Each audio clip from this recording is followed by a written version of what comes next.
Hello and welcome to Pods Like Us. I'm Martin Quibell, known to my friends as Marv, and this time I'm speaking with Ian from Cult Connections. Get it right, Martin. Cult Connections, and that is a film and television podcast with Ian. Hey, Ian, thanks for speaking with me today. You are very welcome, Marv.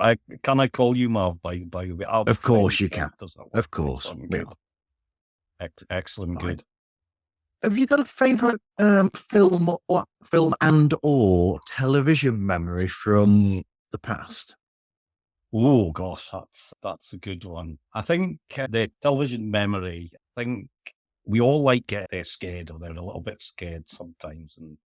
And thinking back to childhood, things that used to scare me, of course, the Doctor Who, which is a huge favourite of mine. It's a show that I love.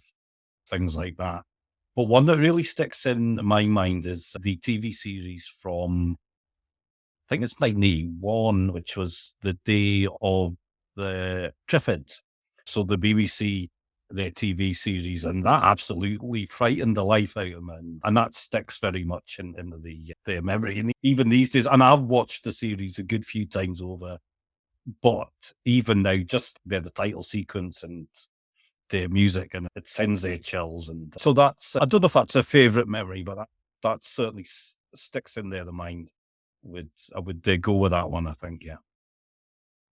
I think you've picked a good one there, because you watched that show. I've watched it since, obviously, because although saying that, I remember it being on. But since then, I've read the book and then seen the show again since. And I think it's one of the very few occasions where they've got it absolutely spot on, and it works perfectly as a film or TV version of a novel. It gets everything absolutely right, and the Triffids themselves perfectly match the description in the book, and then the pictures that were in the book as well from back in the day, the John Wyndham book, and it's just a perfect property. Yeah, definitely. There's two other versions. Obviously, there was a film version from the 60s, and then there was their sort of mini-series. I think there was a two-parter. And the two-part, their mini-series is overall fairly rubbish. The 60s TV, their film rather, has their charms, and it's quite good. But I think you're right in that the 80s, their TV series, they're the best version so far. So, yeah. Absolutely. If I think of something similar like the War of the Worlds, I will always go back to the old Pal film, George Pal film from the 50s. Now that's an interesting one there, Marvin. Actually, funnily enough, and we're talking about this, and obviously, and we will talk about my pod a lot more, but both these things, so both their novels here, I haven't covered yet, but they're both ripe for their sort of episodes, and they are ones that stick in my mind and think I must actually get around and they do those. I would argue that certainly film or TV wise for War of the Worlds, there's some good versions. There's some not so good versions, but I don't think we really have the sort of definitive version yet, or not one that I am particularly satisfied with. However, my favourite War of the Worlds, so my favourite adaptation of that will always be their Jeff Wayne's, their musical version. Yeah. I love that. And I remember listening to that, funnily enough, if we're talking about their memories of their childhood. Now, my dad had this album, so he had it, and I remember listening to it on their headphones, and that is a scary their experience. It's a great album, a great version of that story. Yeah, I've got to being a child or somebody from the UK. I thought everybody's parents had that album. Really? yeah, definitely. Yeah, but, if we're going into that, then that's incredible. I actually agree with you that that's probably the best version that there is. I would say so. And I have got I've got the one that was done on the radio. Was it in the 40s or something by, Okay. who is it? Oh, Orson Welles. Orson Welles, yeah. Yeah, so he did his version, yeah. And very groundbreaking as well. Funnily enough, and I haven't covered this on the show either, but there's a Polish version, very loose version from, I think it's from 1980 actually, or 1981 of the novel as well. However, it tends to actually be, it's more the 1984 mixed with a bit of the War of the Worlds. But it's an interesting version. It's very different, and I watched that recently. There's so many versions of things that we know and we love, and often that we don't actually realize they exist. So you'll think, oh, I'll watch a certain film, and you'll not realize actually somebody's already made it when they made it 30 years previously, or things like that. And that's the kind of thing on my show that I really love. So that's along similar lines to those little notes that I've put down the side of my show notes, those little bits that I've put in, where I say, for instance, Seven Samurai next to the Magnificent Seven. Yeah. Because Magnificent Seven is based on the Seven Samurai. Star Wars is based on a mixture of Hidden Fortress, the Kurosawa film Hidden Fortress, and the old Flash Gordon serials. Yeah. But you can do that. Yojimbo connected to Fistful of Dollars, and there's a film with Bruce Willis as well that was based on Yojimbo as well, but I can't remember what he's called. Oh, God. But he played a gangster. Yes. Oh, gosh, yeah. There's some almost shot-for-shot recreations in the Bruce Willis film that are absolute. There's one specifically where there's Bruce Willis in the foreground in the film. We're getting all really. We're going to bore people to death if I keep on with this. But you've got Bruce Willis at the. Well, that's the nature of my show, camera. Marv. I do bore people to death with this exact thing because that's what I like to cover. That's it. I mean, with that, so this sequence I'm on about, you've got Bruce Willis at the forefront of the camera towards the front. Oh, the actor, Mifune, I can't remember his last name now. Yeah.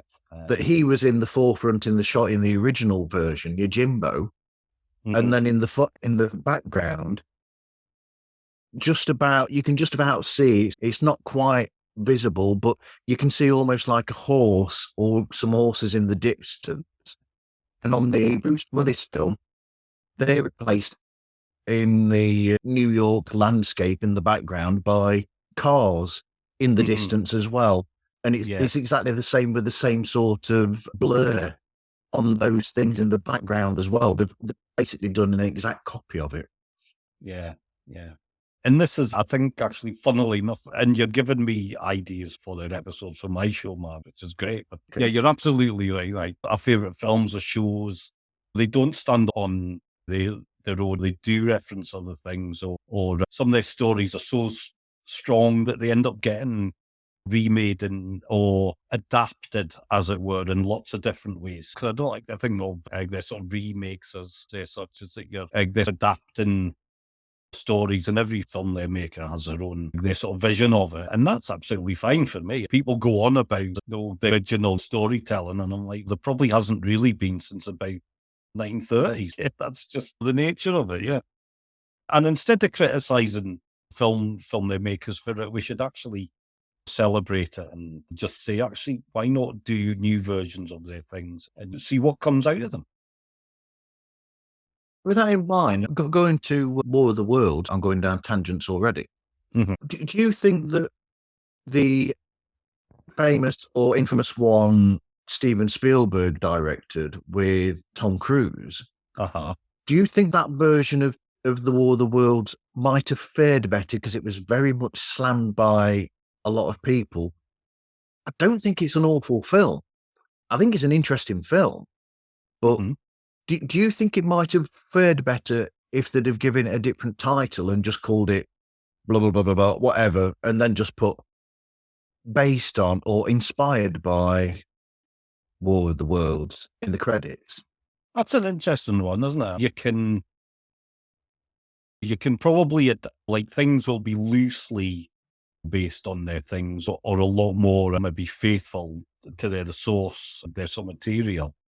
And you know what, if Spielberg wants to call it War of the Worlds, which it fairly much it was a surprise, their sort of attack, and it follows one their man in his quest through this process. It follows Tom the Cruise. And in that respect, that's quite similar to their sort of novel. So in that way, it's quite faithful.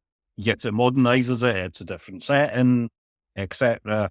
But the basic premise is, how does one sort of person survive during their sort of attack, and why not? And I think the success wise, I think it made money. It wasn't a flop. The trick, like it. I think it's perfectly fine. I would watch it again.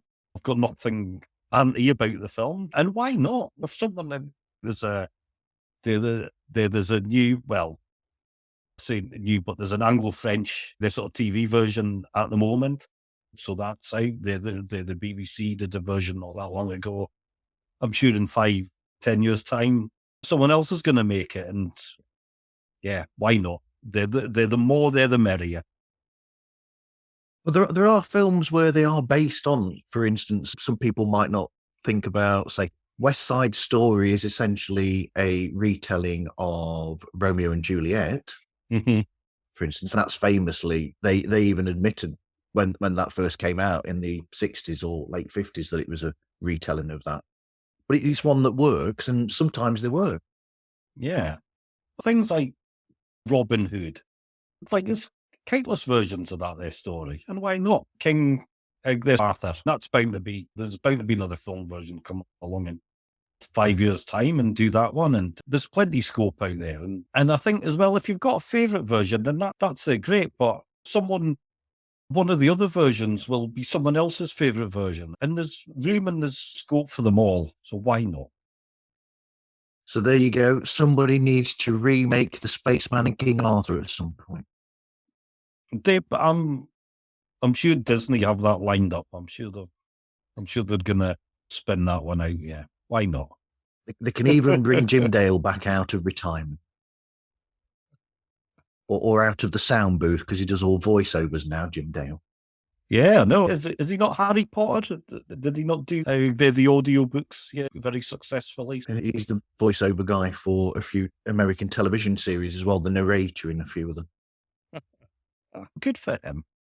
Good for him, yeah. Wow, we've gone into tangent already. We'll go back to this. What was your earliest memory of podcasts then? When did you start listening to them, and what were you listening to? So listening, very much related to my love of their football. So I like football. Sunderland's their English, their team. That's where I'm from originally. As my accent might not quite reflect that, but that's where I'm from.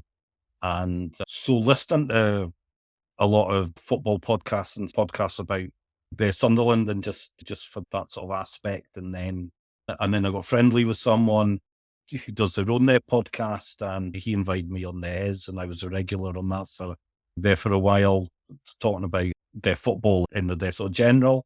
And then I was like, oh, what could I do? What could I do for myself? I was looking for something.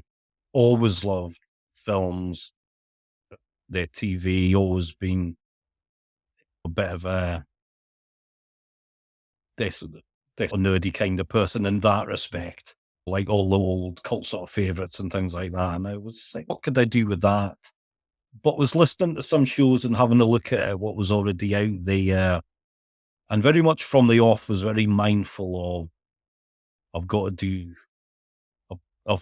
do my own thing. So I did. I spent a lot of time listening to lots of different pods, but it was the football ones that got me started, Mav, certainly. What you've got is interesting for sure, because of getting the. I'm not going to say it's completely 100%, because there's a lot of podcasts out there since both of us have started, but taking the thing of looking at these films and then seeing the connections therein to films from the past is an intriguing one to look into, in essence. And I was taken in also by, obviously, because I've gone into the Japanese film side of it as well. I was taken by these in between these. So let's look at it. So most of the time your episodes are you and somebody else, or one or more people as a guest, looking into these subjects and these films, and then the history and all the films that came of it or came before it that influenced it, and going into a deep dive there. But occasionally you will also throw in the little shorter episodes, and it's those as well that jumped out at me, because some of those shorter episodes, you did a really interesting season about this box set of Japanese films that you got, the samurai films, and I was just automatically yes, I'm going there. So what I did, they're Hong Kong films, so they're from Hong Kong. Yeah. It's the Showscope box set, so volume 1 of that. So they show their studios made lots of film, they're sort of prolific. Their studios and video released this box set of some of the sort of kung fu films, as it were. They're the martial arts films, of which there are countless. But anyway, I got this box set for their Christmas, and it's a lovely box set. And I was looking at it, and I was like, "Oh, how do I get started?" I was just thinking, yeah, 'cause it's a big box. I think there's maybe 12 films, 10 or 12 of the films in it. And I was like, "Oh, God, I feel a bit overwhelmed with this." So I just thought, you know what, I'm just going to do a little solo episode. I'll watch one, and I'll just gather my thoughts on it, and which is different from what I would normally do. It's certainly different from their sort of regular shows, but I did want to. So in a way, it was basically just to incentivize me to actually watch all of the films, but also knowing if I do one, I have to do them all now. So that's what I did. But yeah, so I noticed those, and then as I said, Japanese, Asian cinema, I love. I love Asian cinema, yeah. And then those ones that you mentioned that were on that box set, I was suddenly thinking, it reminded me in a way, because one or two of them, a couple of them, I've actually seen when I was younger, and in essence, it was almost like a nostalgia trip, listening to you talking about those films and thinking, oh God, yeah, I'd forgotten that had happened and this had happened, because it's so long since those films. But yeah, I watched a load of those in the 80s when I was a kid. Yeah. And great films they are as well, actually. They're really worthwhile. And it's a super box set if you've got it's not that cheap, but if you want to get a lovely box set, it's great. So I would recommend that. Yeah. And the choreography in it is astounding. That's the thing. So the films themselves, they are formulaic. They do have a formula, they have a structure, but they do it so well. And you're right. So the choreography, the fighting, it's an art form, and they were so good at it. But you see their sort of progression. So it starts like, I think the first film's maybe 1971.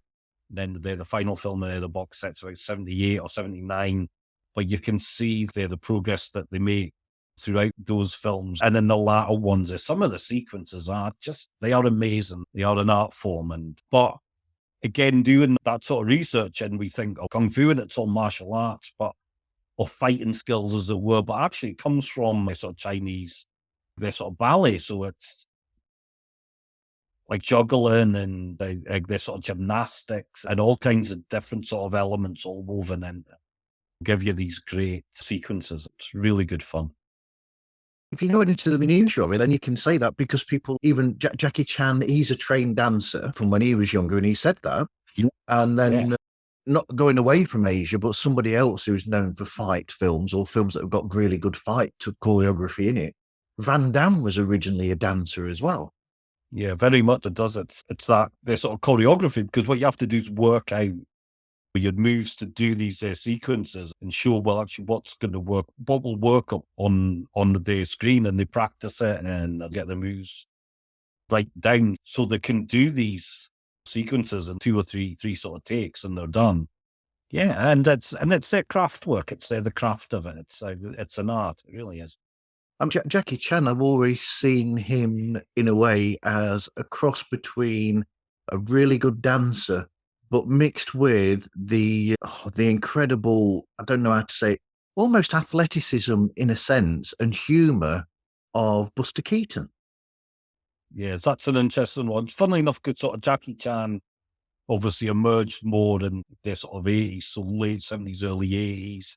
But he was very much a sort of product of of this sort of time and their studios and this style of the film they're making. But you're right, he brought in the sort of comedy elements, the slapstick, like you say, Keaton, the Chaplin, and evolved a bit, obviously, in film as well. They changed during the sort of 80s, so things became a bit more this glossy and things like that. Video had a big influence, pop videos and all kinds of things, different styles coming in, and he really cemented himself in that period. Yeah, they're an icon as well. Yeah, absolutely. Lucky in a sense that we went that way and we didn't go the way that Hammer Films tried to take it with the Seven Golden Vampire or whatever it is. I'd say, yeah, it's an interesting one, and fair play to Hammer for their doing it. They gave it a try. I mean, yeah, they did, but yeah, not one of their best, but yeah. They were missing a really good fight sequence there with Christopher Lee trying to do some of those moves. To be fair, Lee probably would have given them all. The cushion maybe not so much. Yeah, maybe not quite work as well, but yeah. So that's still a fun film, though. It still is. So, what was your inspiration? So, have we mentioned what your inspiration was then? It wasn't it just you were thinking, I want to do a show about film and about going into the minutiae of it? Is that what it was about? It was about very much so. I was listening there to other films or podcasts or TV podcasts and thinking, I need to find something that's different, that's going to stick out. Because there's thousands out there. There's thousands of podcasts covering films and their TV. And there's a lot, and no disrespect to anyone at all, but there's a lot of podcasts that have very similar formats, or they cover, dare I say it, the same films. There's a lot. If you want a podcast on Die Hard, or you could probably name any sort of 80s film or any big sort of horror film or anything like that, you'll find countless examples. And I've done some very popular and big films there myself, but it was about finding a way to cover things differently, and also thinking, well, what would be the kind of show that if I was listening, what would actually catch my sort of attention? And so that's why I came up with a format, and it's basically for the main show. So it is having the guest on, and we will talk about 3 films or 3 shows, or say three sort of episodes of a TV show or something like that. And there are links in them. When links can be quite obvious, it could be genre or sort of actor, the director, and then some of them are more obscure or quite fun as well. So there's some fun links to find 3 films that are they're connected in some way. Yeah, and like I say, there's some odd ones out there. There's some odd links between films, which is fun as well. Yeah, really, not sure if this is a weird link or not, but Minority Report and Vanilla Sky were both made at the same time. And you've got, in Minority Report, you've actually got Cameron Diaz and the director of Vanilla Sky, Cameron Crowe. Both of those two are actually on a bus just in the background in Minority Report. So, okay, yeah, yeah. So because they were both made at the same time, and so they came on set, or they were there with crews at the time, and it was just like, oh, just go and sit in there. It'd be an interesting Easter egg to have. Yeah, so exactly, Marv, exactly, stuff like that. So as an example from my show, I did an episode with, I got the 2 hosts from the Spy Hards podcast. So very, Sean and Cameron. Good. Yeah. So they came on, they actually they approached me with this one. So there's a prop. So there is a prop that appears in one of our dinosaurs they're missing. Yeah. They're the first Star Wars film, and they're Paddington. So there's a prop that appears in all 3 films, and that's what links the 3 films up. Quirky things like that, which, yeah. More of that, please. But that's the kind of stuff I love. And it's different. Gets us talking about 3 very different films. But yeah, it's good. Good. I love it. I love all that. I love all that. It's like props from Doctor Who suddenly appearing in other science fiction films or television shows. And Jerry Anderson, famously, some of their props just reappear all over the place. Yeah, I do. Yeah, so I'm sure actually in the 70s Doctor Who, I think there is a few Anderson models that actually do turn up that have been maybe chopped in half and drowned and all kinds of different stuff. There's computer banks or big banks of flashing lights and things like that. They will turn up everywhere. And I think when Alan, the film and the TV sort of producer, from the 60s and the 70s, he used to love and they recycle things through their shows, and and if you're eagle-eyed, you can spot them as well. You can spot bits that turn up in all kinds of places. The robot in Lost in Space, is he the same robot that was in Forbidden Planet? Now, I'm not quite sure if the Lost in Space robot is in something else. Whether it is Forbidden Planet, I'm not entirely. It is in an Addams Family episode. Okay, right. So it turns For up some there as reason, well. I've seen that Yeah. on somewhere. Yeah. But just reusing stuff like that. Or like in the 70s, there's cop shows or dramas and things like that, and certain there's cars that turn up in their different shows. So there will be the same their car that's obviously leased by a company, and they turn up in lots of different shows and things like that. Yeah, it's great stuff. And then another connection you've got, which would probably, I'm surprised Cam and Scott, they probably have mentioned this, but you've got George Lazenby in the Aston DB5 in the film The Return of the Man from U.N.C.L.E. Yes, yeah, exactly, yeah. You know what, Marv? I think you should write some of my stuff. I think some of the stuff that you're getting here it's worthy of an episode or two. All these things I've got in my head for no reason whatsoever. They're just stuck there. But that's an interesting thing, and that's the kind of thing that I latch on there too, and has always piqued my sort of in interest in Marv. Is these things. I love all that, and thankfully it shows that other people love it as well, and it's a great mix. Yeah, and I just like to be slightly different. Yeah. But going to that again about the Star Wars being inspired by the Japanese Hidden Fortress, I'm going to another one here. So originally, George Lucas wanted Toshiro Mifune from the old Kurosawa films. He wanted him to play Obi-Wan Kenobi. Yeah. In Star Wars originally, and it ended up going to Alec Guinness. And that would have, I don't know, would that have made it a bit too obvious that it was based on Hidden Fortress and that, because he's using the same actor?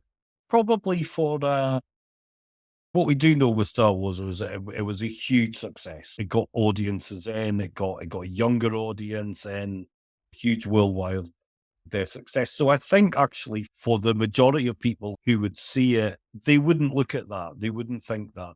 No. Because they wouldn't have seen Hidden Fortress, so they wouldn't make that sort of connection there. And actually, I don't think that really makes a huge sort of difference. Many of our favourite actors going back are cast in very similar roles. They do very similar films. But you might say that they are typecast, but that doesn't stop people. Let's look at Liam Neeson and his later work. Yeah. So his films from the last sort of 15 years now, taken, and lots of other films like that. He's got himself a nicer niche as the older, the sort of killer, the older hard man, the action hero, who is getting on, but he's got skills and he's got this motives and things like that. And no one cares. No one really cares that they're the same film every 6 months. We go and watch them, and why not? Ethan, for instance, I can't tell the difference between the Transporter films and there's another series of films that he makes, and I'm thinking, I'm pretty sure he's the same character in all of those films. Oh yeah, he fairly much is. Yeah. Statham basically is, the same in practically all of his films. Yeah. Well, I'm not going to knock anybody for that. There's plenty of comedy actors who play the same characters in every film with a different character name. Yeah. Jack Black. Quite exactly. Yeah. Jack Black plays Jack Black, does a very good job of it. Yeah. And you kind of know what you're going to get with them as well. And that's what filmmakers like as well. They like that. If you cast Jack Black, you know what you're going to get. Audiences know what they're going to get. And And that's okay. It's not right for that because there's plenty other different films. If you don't like that, then go and watch something else. Don't really criticize No. people who do. Like the discourse at the moment, superhero films, and oh God, there's so many superhero films and blah, blah, blah. Yeah. Don't watch them. Don't watch them. Don't Correct. talk about them. Just ignore them. Because lots of people do like them and they are watching them. Just get on with it. Yeah, go and watch something you do want to watch. Exactly. Yeah. Show history. When did you get the show started then? And also, what was it like at the beginning being able to get guests? Was that sort of easy and how did you do it? So show history, we're actually coming up to the third birthday. So it will be 3 years. I think at the end of January or the start of February anyway, so round about then, so not far away. And it's interesting because I was supported by someone, Daniel De Clifford, who has been on my show as a guest a few times, had said to me, and we were chatting prior to it, and I was saying, well, look, I'm going to launch the show. And Daniel very kindly came on as a guest sort of twice early on. But what he said to me is just have a plan in your head that you're just going to make a very short season, so say 6 episodes or 8 episodes. So just have that in your head, plan for that, reach out, get your guests, plan out what you're going to do. And then after those 8, then you can have a look and say, what will I do now? How will I plan it out, etc. Yep. So that's what I did. I did it like that. And it was hard getting guests originally, but then from that it has expanded. So you have regulars and they change a little bit as things go on. So you might notice there's some regulars in the first year, Yep. and then there's some other regulars in my second, and then maybe a few others in my third year of doing it. Has expanded, but also your reach and people want them to actually come on and looking at different angles as well, and actually reaching out to the authors. Authors are always really good. So if someone's got a book out about their film or about their actor or a TV show, they're always willing there to come on and talk about their book. And we'll pick 3 things. So maybe 3 films from an actor or a director. So authors, they're academics as well. So academics make great guests. They are knowledgeable and they're eloquent as well. And they tend to have these niches that they really want there to talk about. So that's a great sort of resource. So it's actually just tapping in with those, but it's definitely changed as it's gone on yet. Yeah, the writers, that's an interesting one because I'm going to give away a bit of a secret here. So one of the other podcasts that I do, one of the Beatles ones, we had a guest on there, and it's the first time we've had a guest on that show that's about the charts of the 60s, essentially.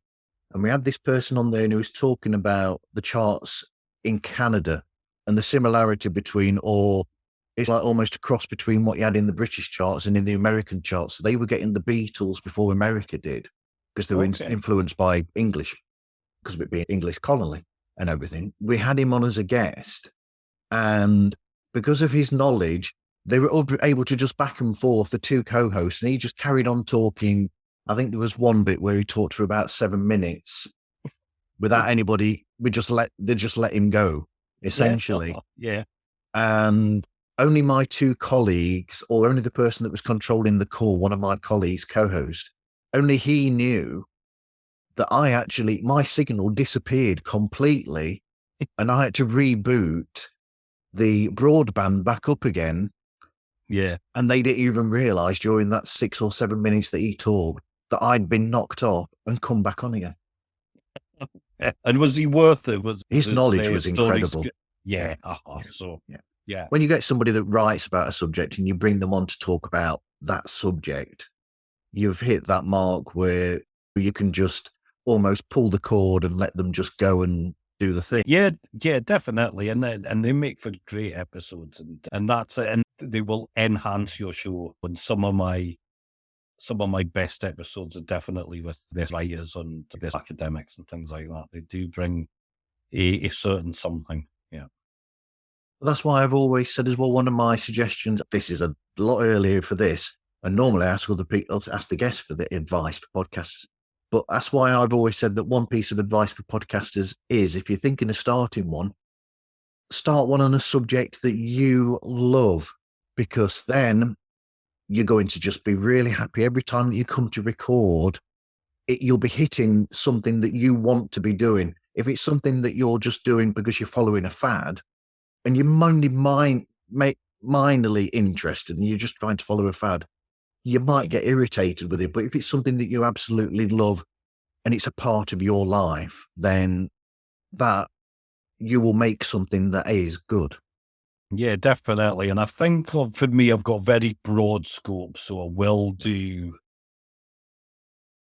just about anything. Genre-wise, I've probably touched on most sort of genres, or I'm trying there to get the corners of the globe. I'm trying to do as much world cinema as I can as well, and touch on lots of different things. But some of the best shows are very this niche, like the ones who will dedicate themselves to their TV series, and they will just cover that their series. And I say fair play to them, because they are covering what they love, and there's an audience out there for these things as well. And yeah, and sometimes I think to myself, oh, I'd like to do a such and such this cast or whatever. But yeah, I'm going to stick with this one, to be fair. Fair. One that you've already mentioned, when you had Cam and Scott from Spy Hards, as much as people might think that Spy Hards is a bit of a niche, and it isn't, because you can see from the type of episodes that they've got. You've got Enter the Dragon, which goes into the spy category to a degree, because Bruce Lee's character is essentially a spy going in there and spying for the government. Yeah. So you've got those. You've got Where Eagles Dare, which is a war film essentially, but it's got spy and agents in there. Yeah, so it's a big field. It's not as small. It's not just one person spying on this, that, and the other. It's everything else that goes with it. Yeah. So what I do know about the guys, so they do have their master list of their films that they can cover, but it's getting added to all of the time because there's so many different spy films coming along. Like I saw an advert actually for a box set. I think there's the three spy films from Japan from the early 70s, which they didn't know about, so they had no sort of information about it. But I was like, actually, look, there's films for you. And I'm in there a group chat with them as well, and people are always finding stuff. And so unfortunately, their list is getting bigger and bigger, because I've done the so same many with films them. out there. Yeah. I've done the same with them, where I've said, "Oh, when are you doing this film?" As a private discussion, not on the main thing, on Instagram chat. Oh, when are you doing this film? And then I think Instagram is Scott that controls the Instagram account. Yeah. And Scott got back to me and he goes, "I didn't know about this, Marv." And then they'd be like, "Doc, thanks." And I know we thought we'd got them all, and now there's another one. Yeah. I was very fortunate, and the guys are great, and they were very lovely, and they invited me on, because I kind of nagged them a little bit. They're Bourne, of course, by their character, and 4/5 great films about the Jason Bourne. But one of the things that I love is actually the original screen they're Bourne is, of course, Richard Chamberlain. Yeah. And I was nagging them for ages to cover that, and they did invite me on. And we did that, and it was great. Cool. So what sort of research do you do then leading up to the show? I'm guessing it's watching the films or the TV shows. Mm-hmm. And then what sort of research do you do into them other than that to get your facts? And what research do you do on the guest? So like you say, you build up a network. So you have your network going, and very much for the show, it is a different guest every week. But there are regulars. So it very much depends on maybe the tone of the episode or the style I do have some other podcast friends who come on a regular basis. And those episodes might be a bit more lighthearted. So we might pick films that we can have a bit more of a banter about, as it were. Yep. Or unknowingly pick things that actually aren't that good, and we can dissect them a bit more, maybe. But again, it's about getting there to know the people who you have on, and you can actually do that really quickly. Just a few sort of messages, chat there beforehand.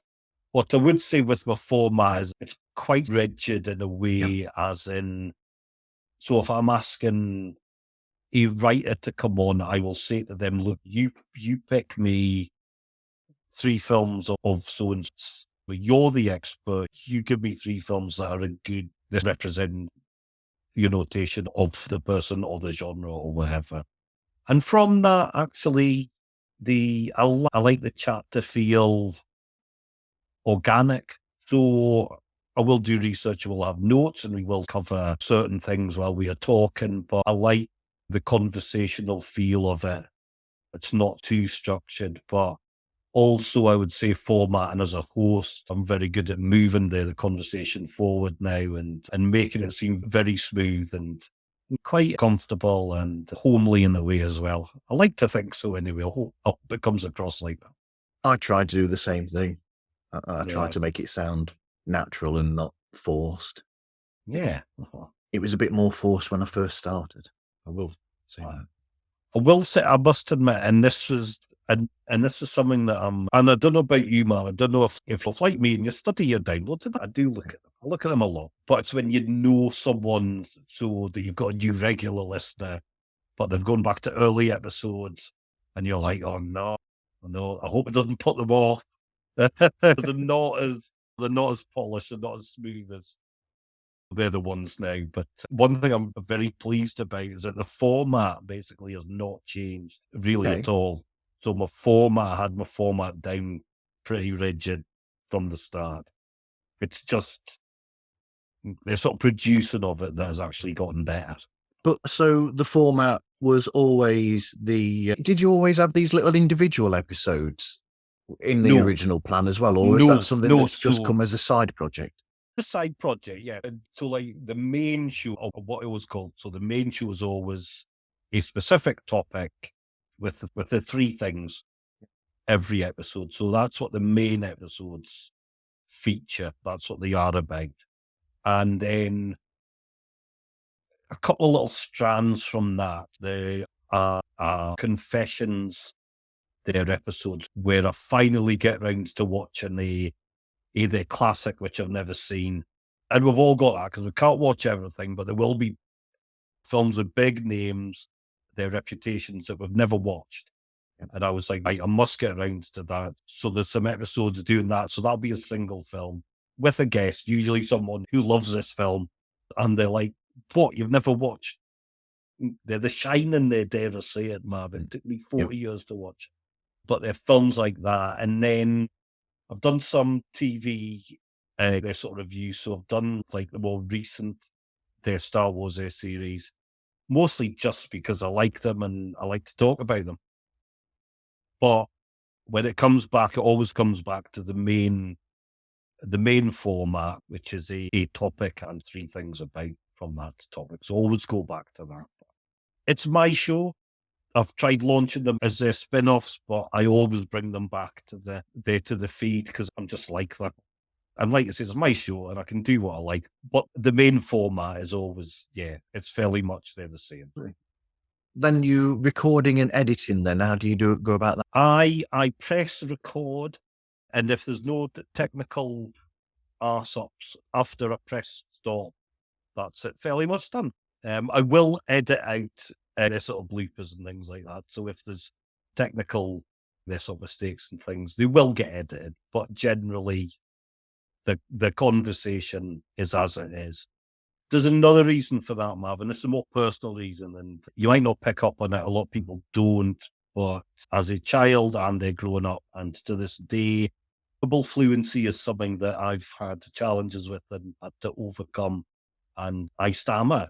I stammer a lot. It's very well managed now. It's something that I manage really well, but it still comes across every now and then. There will be pauses in my speech. There will be some gaps every now and then as I'm working there to get my words out, and that can be hard some of the times. And sometimes I listen back to myself and I'm like, oh, I can hear things that other people can't in my voice.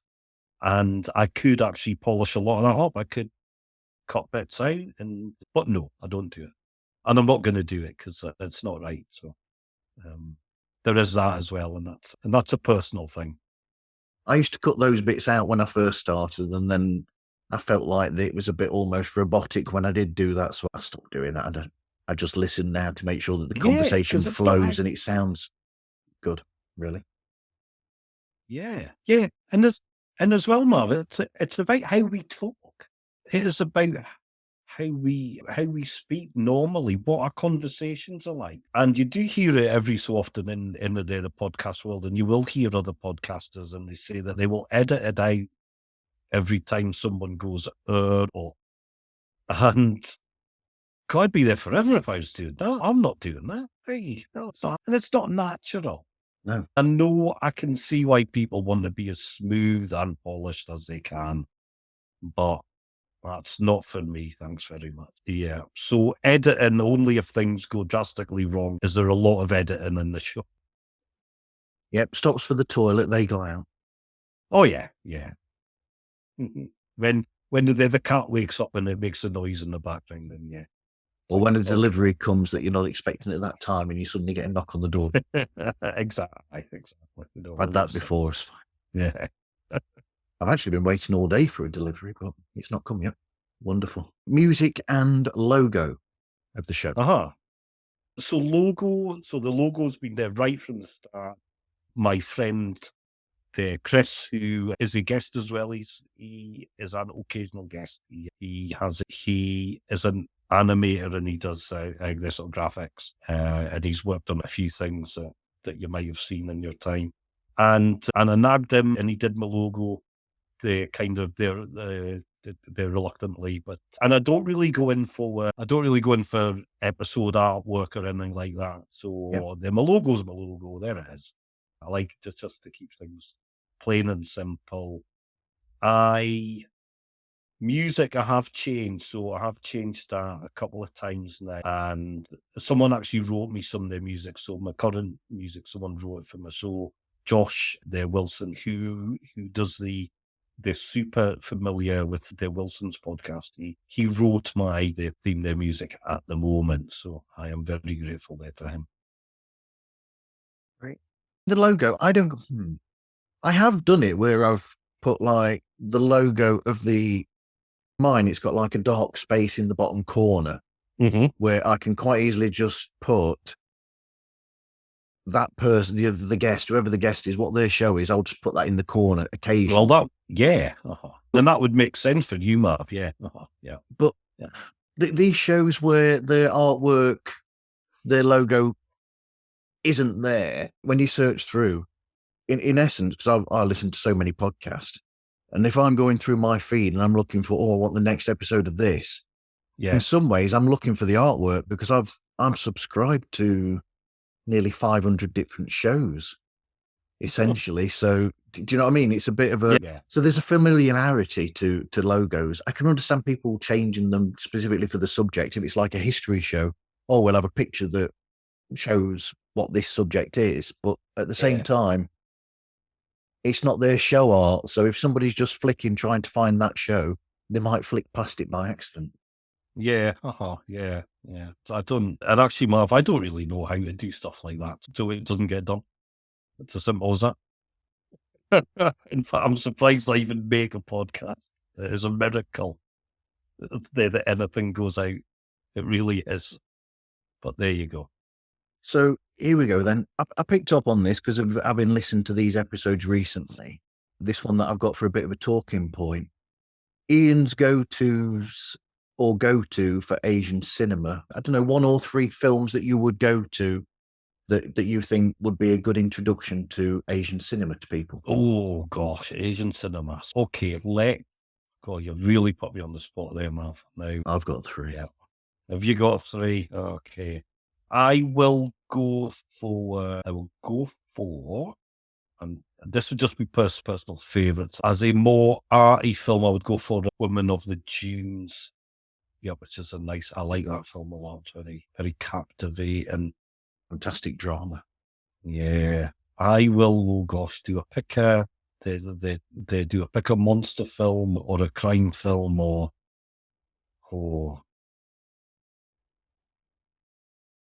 I would say for a cult film, I'm going to go for, and this has been a very popular subject matter for me, but I'm going to go for Female Prisoner Scorpion. So the first film in that series, which is a great blend of sort of prison drama, horror, revenge, crime, a bit of supernatural type stuff. Just great film, wonderful film. The Meiko, the Kaji is a brilliant actress, and that's a super film. And then actually, I will go for one of the Shaw Brothers films, and I think I will. I think I'll actually go for The Crippled Avengers, which again is one of those films that showcases the technical skill of the choreography and makes a big play of it ends up with different styles because the protagonists are they're disabled in some ways, so they have injuries, they have their disabilities that they have to overcome, and their fighting styles, they represent that, and it's done in a really great way. So I will pick those. You picked yours, and you're making me think that my picks. I'm slightly tempted to actually change one of them and go for the original Godzilla film, because that's the beginning of them. I've got the Criterion box set. Yeah. And that's a fantastic box set. And I was thinking of doing the Godzilla films into there the same way as I did the Shaw Brothers films. And I will probably still do that at some point. But that's a big subject. Yeah. But first Godzilla. It's a great film. Yeah. It does, it kicks off. I think as well for actually launching Japanese cult cinema worldwide and bringing people in and finding all these other great films. Yeah, it's a trailblazer, definitely. Yeah. As a way into the films of Bruce Lee, it's a bit of an obvious one. I might go for Enter the Dragon because it's a really good mix of the Western and the Eastern films, which I don't like using those. I think it works perfectly as those two different studios working together to bring a really good product, and it shows you what the things that were special about Bruce Lee, and it's a good introduction to then go back and watch other Bruce Lees before that. Although I would say, from personal taste, if you are going to go and do a deep dive after that, is it Way of the Dragon that's based in Rome, where he goes to Rome? Watch that in the original with subtitles. Do not watch it dubbed, because the jokes do not work when it's dubbed. Like when he goes into the restaurant in Rome and he's asking for eggs, essentially, and because it's all dubbed into English, you don't get the original, because in the original without the dubs, he's speaking in Chinese and the waitress is speaking into him in Italian.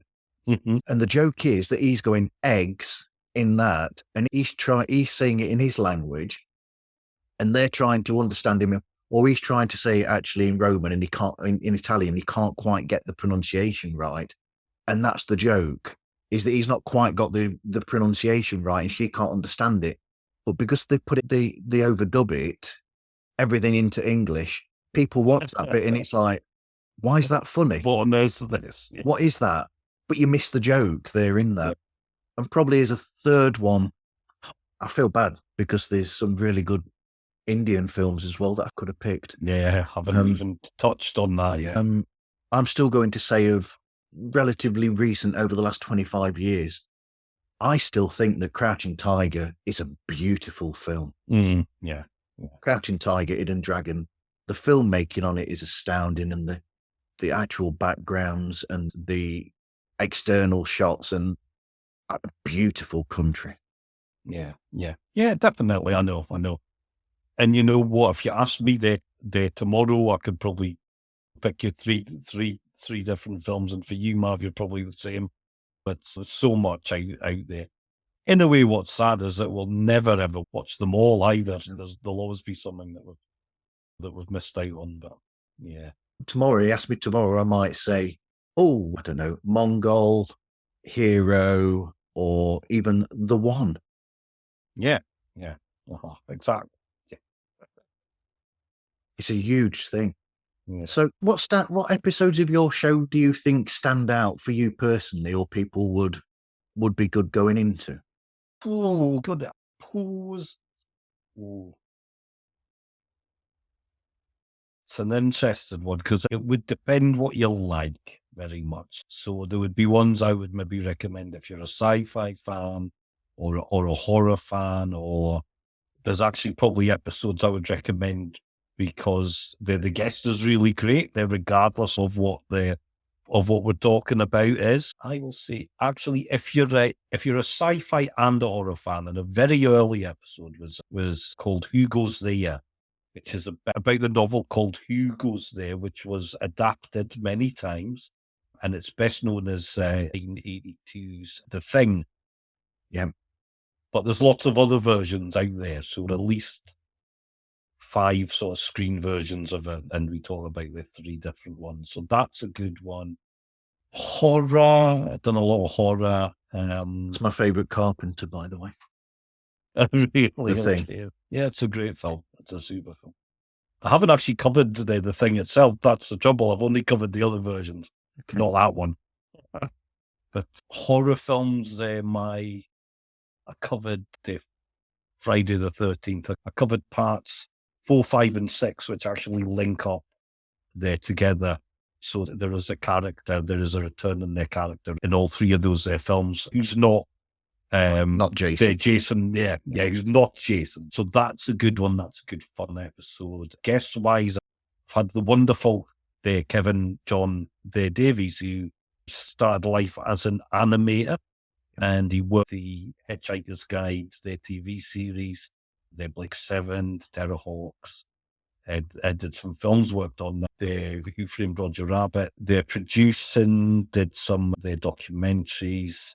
Knew Douglas Adams really well, was a good friend of the Douglas Adams, and he has actually edited a book recently called 42, all about the Douglas Adams, and he got access to their Douglas's archive in Cambridge. I wanted to say it's Cambridge. I hope it's Cambridge. That's the meaning of life, everybody. Yeah, so we got access to that, and the book. And Kevin's been on a few times talking about his work and their Douglas Adams and lots of other things. Kevin's full of the best anecdotes about the Doctor Who and Blake 7 and all kinds of stuff. It's full of great stories. He's a great guest. Yeah, check those out. And Kevin likes to talk. He loves to talk. He loves to tell their stories. So, yeah, they're good ones. When you get guests like that, it's magic to listen to as well. It's great to listen to because, for instance, shout out to the Jerry Anderson podcast that Jerry's son is one of the presenters of. They had the actor Prentice Hancock on there recently. I would love to have the Apprentice on. And Prentice, he's all over the shop in British television and cinema from the 60s and the 70s. Yeah, he certainly is, yeah. Oh, that is so uncanny. I actually grew a moustache once. So me and my friends, within my friends, the agreement, Doctor Who sort of circle that I have, and we've known each other there forever now. But anyway, as a joke, we had a grow your own, the Apprentice Hancock style, the moustache. So I did actually grow a moustache there to look a bit like the Apprentice Hancock. I believe I actually won that. Yeah, I had the best moustache. But you're absolutely right. Apprentice has been in everything. Yeah, I would imagine he was absolutely brilliant. Yeah. So he had stories or anecdotes about, obviously, Space 1999, because he was one of the main characters in that. Yeah. The Protectors is in The Protectors. I think he was in The Champions. He was in Blake 7. He's Blake 7. He's in Survivors. Yes. He's in The Sweeney. Yep. Yeah, I think he's done probably like, the Professionals.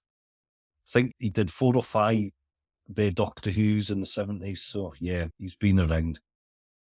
And another connection there is that Jerry Anderson's son Jamie has been involved with Doctor Who, by the way, if anybody's interested. Mhm. He's one of the official producers, and he directs the audio dramas. The old Doctors come back and they do the audio dramas with Big The Finish. Big Finish one. Yeah. So he does those. But there's an interesting Yeah, story there where he loads of says great about stuff. Like. yeah.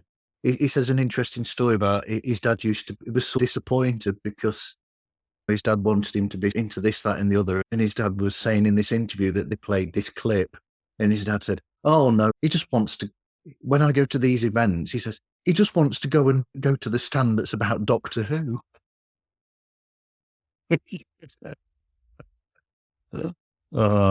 Which is funny. Yeah. Now that would have been a crossover. That could have been a great one. Yeah. Shout out to Jamie. You need to get Thunderbirds or Captain Scarlet into Doctor Who. It's interesting. Who would cross over? Who would be a good sort of? They're a crossover character. Yeah. Interesting. Yeah. Podslikeus@gmail.com with any answers, and I'll forward them to Jamie. Oh dear. So, what advice would you give to people starting their own podcast then, Ian? What I would say, and I've already said this, but what I would say is to have a good think about your format and about what you want to cover before actually starting out. Have a good idea about that. Do a bit of research, do a bit of groundwork.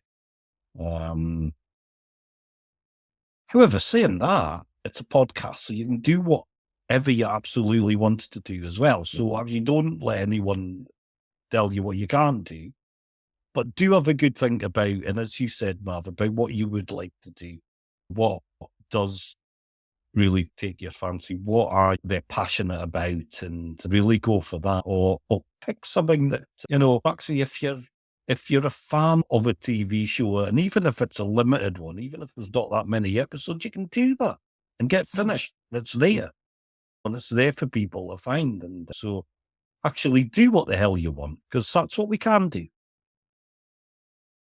Somebody needs to do a podcast, if there isn't one out there already, about Firefly. Or there must be Firefly, sure. There must be one. There must, because that was limited. Yeah, I think there is a pod that does do short-lived series, and they have done Firefly. I'm trying to remember the name of them. It's not coming in the head, but it is out there, so I do know that it is out. I need to know that one and listen to that, and then get in touch with them. Speaking of podcasts, what do you like to listen to yourself? There's one, so you end up with, what, Marvin, and you might be the same, although I know for your show actually involves listening to lots of different podcasts, which is great, but I think you do get favourites. You absolutely do. Yeah. There is one which has a sweary word in its their title, but What the F Do You Want? Which is a weekly podcast. It's a half-hour their podcast, and hosted by their Punk, who is a sweary, the Northern Irish man, and he has a guest on every week, and he basically asks them what the F do they want, and then they talk over whatever their sort of topic is that they have there brought. But it's half an hour. It's good fun. It makes me laugh, and actually I listen about stuff I wouldn't do, games and things. I mean, I'm not a gaming person. I don't, I don't do it if they're doing that stuff. I do enjoy that. I do really like, and they've just come back, When ITC Entertained the World. That's a great podcast. Yeah. The three hosts there are covering them. They're the shows of ITC from the 60s and 70s. That's in my list, actually, waiting to be listened to. Good. That's an excellent podcast. Three guys who really know their stuff. And I was fortunate enough to have one of them on my show do The Persuaders, which is, dare I say it, my most popular episode ever. Cool. Far outstrips every other one. Not by that far. There's a few other episodes that are close to it, but that is a really popular one. And Jazz, their Weissman, they came on, and he was really good. He was really good. The podcast I listen to the most, however, I listen to this there religiously, and I love them there to bits. That is Vintage, their video So that is a American podcast. So it's 3 people in California. And so far they have covered every major film release in the US from 1980. They've just finished 1981. They're just starting 1982. It's a mammoth task, but they've done all those films. It's a great format. Patrick, who was one of the hosts, has been on my show a good few times. He's a lovely bloke. The show is so good, and I would recommend that. So please do go out and find that one. And they will have covered a film that you like, because I've done so many. There will be a handful of their films that you think, oh yeah, I can listen to that. So They're watching every film from 1980 onwards. So basically, yeah. So it's every film that had a wide release in the States. So in the States. So there are a few titles that are missed that we would know, sort of European films or their British films, but basically, yeah, every major film, every film that got a sort of nationwide their sort of release, they have covered so far. Yeah. They've just kicked off 1982. To be a bit self-promoting here, I don't know if you might be interested in this. Me and Sean, who does Review It Yourself, we've been in discussion because we're going to, he's been trying to get me to be on his show a bit. Okay. More than I have been. Uh-huh. He's looking at a subject that interests me, and I've already suggested to him, and he's bought them, I think. So we are going to talk about films like, we're going to talk about the Titfield Thunderbolt. I think that's the first one we're going to talk about. Yeah. And then after that, we're going to do I'm All Right, Jack. And my idea with him is they're essentially films that are about social change in a sense. Yeah. Because Titfield Thunderbolt is about the change from the small railway companies that you had back in the day, the smaller ones, branch lines, for instance, and how it changed into the big industry that it became. And then I'm All Right, Jack is about the rise of the unions and things like that. It's about that. So that's the sort of way that we're looking at it. So there you go. That Right. Yeah. Which I'm just interested in, without going into a political side of it. But yeah. Very good. I'll look forward to that. I do listen to Sean's show every now and then. So yeah, that'll be good. Sean's voice, it's podcasting brilliance. He's from the north of England, so he's from the northeast. So yeah, of course it is. Absolutely. I love Sean to bits. Anyway, thanks for speaking with me today. I need to do this bit first. Where can people find you and get hold of you, Ian? So get hold of me. So the show is Cult Connections, and you can find that in all of your podcast places, of course. Social media, oh God, basically X is where I am. Did I just call it that? I do mean the Twitter, of course. That's where I am there mainly. You can find me at Connections Cult. So it's the other way about on I tweet a lot. I am on Threads, go on Facebook every now and then, but I don't really like it. So yeah, that's mostly where I am. And I tweet a lot. I tweet a lot of nonsense.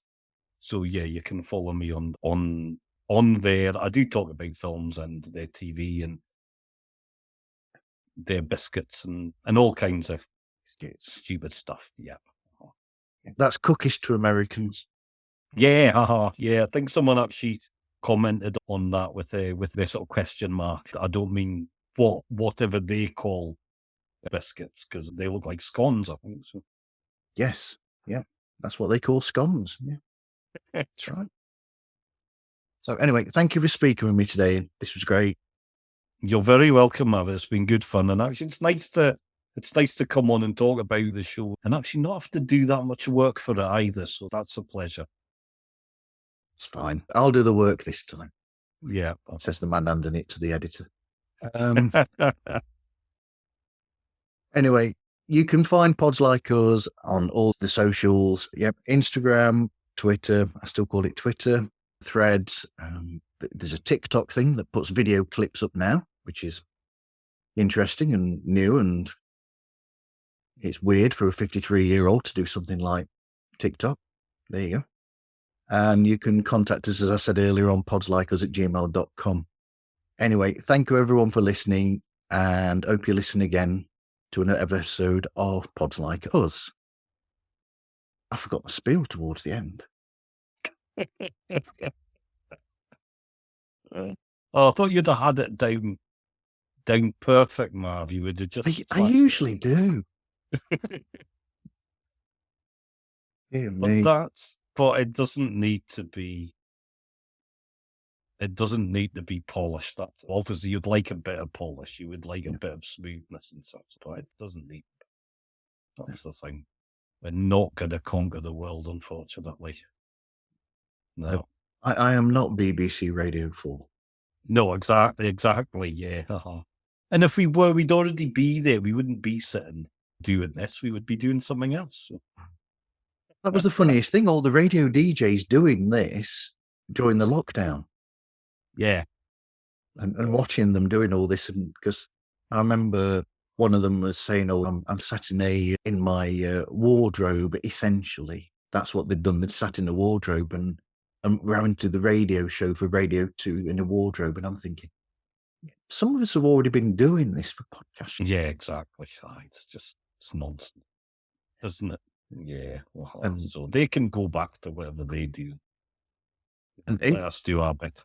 And famously, Dennis, I can't remember his last name now, an old guy who's no longer with us, rest in peace. He used to famously do his show from his house in Scotland. And I can't remember what his last name was now. And he was on Radio 2 late at night, and he did his show from Scotland, from his house, because he used to say at the end that he had to go and let his dog out. All right. Which I thought was always interesting. Why not if you can? The thing is that you can these days. You can do it anyway. So. But he was doing it back then when there wasn't a lockdown in the early, all the way from the 80s onwards. I think he was doing it from home. Good for him. Quite right. There you go. The BBC can save money now and shut all the studios and just have all the presenters at home. Yeah, quite. So when will this hit the airwaves more? I think this is going to be so far ahead at the moment. I think this is going to be the 2nd or 3rd week of February, this one. All right, okay. Good. Well, it's like you're planning. So it's nice to have episodes in the bank, isn't it? I know. I've got 3 more next week. Crikey. Yeah. No, that's good though, yeah. I'm not quite... I build things up and then I use them, and then... So I don't have much of a buffer at the moment, but I know that will change. Yeah. But I like the variety of going from different show to different show and getting that sort of... It's always interesting. Yeah. I think you've picked yourself a format there that will be like that, though, isn't it? I suppose in a way it's like mine, in that I can go from maybe some obscure art house sort of type films to broad sort of comedy or blockbusters or things like that. I could really change it up. Like I'm going to wait and do some their silent films then next week. Yeah. With a really good sort of concept about that one. Really clever one, which I think people will enjoy. And then doing some 1950s films, some extremely British films, and so just lots of variety going on. It's nice that you're doing that, because it's covering the cracks that always bug the heck out of me, or bug the hell out of me. Now that's sure I can say. Because it's a bit like I've said to people when they say, "Why do you buy all these films on DVD? You could just stream them." And I'm like, actually, you can't stream. That's the thing. A lot of these old films you can't actually stream. No, that's it. I think for me as well, if I watch a film for pleasure and I do that and I watch something, I think, I wonder if there's a podcast episode, but I wonder if a podcast has covered that one. I'll give that a listen. Yeah. And then I look it up and actually no one's covered it. And I'm like, that's rubbish. Why is no one covered? Oh God, no, what did I? I did what? I watched something. I'm trying to remember what it was. I think it was a science fiction film. It was a science fiction film that I would have expected at least one podcast would have done an episode on. Yep. And I couldn't find one anywhere. And I was like, this is rubbish. Why has no one covered this film? Yep. And then, like, I'm just going to have to do it because no one else has done it. So, yeah. And I'm tempted, actually. I'm going to post up these notes that I wrote out because those on the side, I think they're fascinating, the bits that I've got, especially the ones I didn't mention. £1 Million note, that connects to Trading Places, because Trading Places is basically the same as the Gregory Peck film. Yeah, it is, yeah. £1 Million note, or £1 Million note, if you push it, it could also be Brewster's Millions. Mm-hmm. Brewster's Millions, I think, has got about 4 or 5 different film versions. There's there is. There's at least there's at least 4 there that I know of. Yeah. And how many people will know that the Money Pit is connected to that Cary Grant film, Mr. Blandings Builds His Dream House? His dream home. Yeah. Freeman, Yeah. Exactly. I know. So yeah, I'm going to put these notes up, and hopefully people will go on a deep dive and go, "What's that all?" We should do that, Mark. Definitely. I'll get you on and we'll cover some of them. All right, look forward to that. I'll get the other half we'll interested as well, definitely do that. Louise. She loves coming on and doing film shows. All right. Okay. Good. Yeah, we'll sort that one out. All right. Take care, Ian. Thanks. Yeah, a lot. you too. Yeah. Donald, you're very welcome. Cheers, Mark. Thank you. Thanks. Bye. Bye now. Bye-bye.